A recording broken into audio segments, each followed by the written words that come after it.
Then Pilate laid open Jesus' back with a leaded whip. And the soldiers made a crown of thorns and placed it on his head and robed him in royal purple. "Hail, King of the Jews!" they mocked, and struck him with their fists.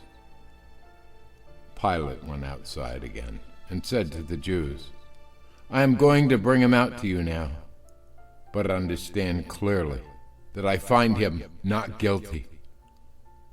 Then Jesus came out wearing the crown of thorns and the purple robe, and Pilate said, "Behold the man!" At the sight of him, the chief priests and Jewish officials began yelling, "Crucify! Crucify!" "You crucify him," Pilate said. "I find him not guilty." They replied, "By our laws he ought to die because he called himself the Son of God." When Pilate heard this, he was more frightened than ever. He took Jesus back into the palace again and asked him, "Where are you from?" But Jesus gave no answer. "You won't talk to me?" Pilate demanded. "Don't you realize that I have the power to release you or to crucify you?" Then Jesus said, "You would have no power at all over me unless it were given to you from above. So those who brought me to you have the greater sin." Then Pilate tried to release him, but the Jewish leaders told him, "If you release this man, you are no friend of Caesar's. Anyone who declares himself a king is a rebel against Caesar." At these words, Pilate brought Jesus out to them again and sat down at the judgment bench on the stone-paved platform. It was now about noon of the day before Passover, and Pilate said to the Jews, "Here is your king." "Away with him," they yelled. "Away with him! Crucify him!" "What?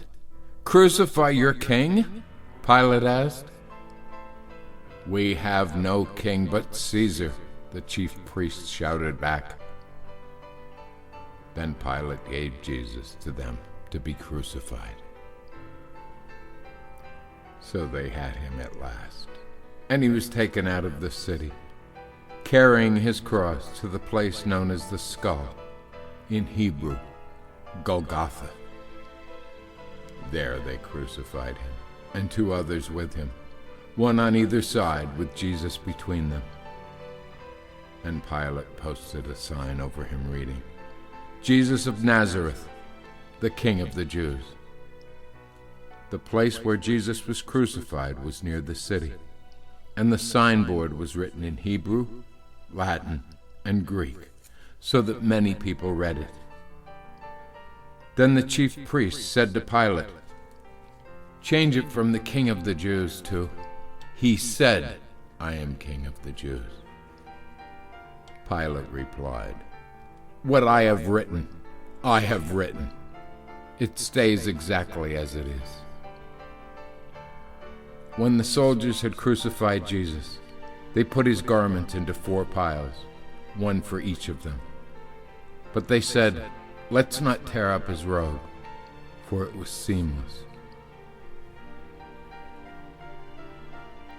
Let's throw dice to see who gets it."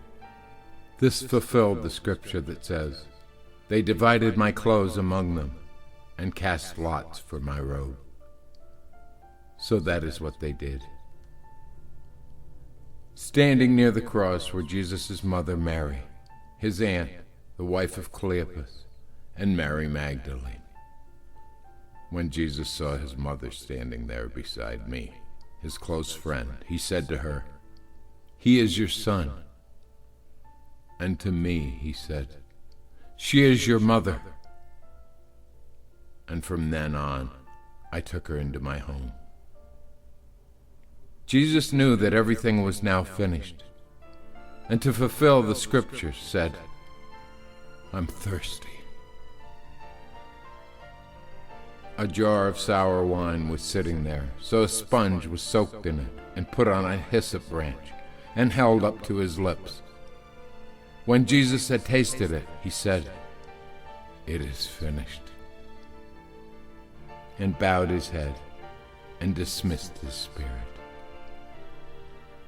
The Jewish leaders didn't want the victims hanging there the next day, which was the Sabbath, and a very special Sabbath at that, for it was the Passover.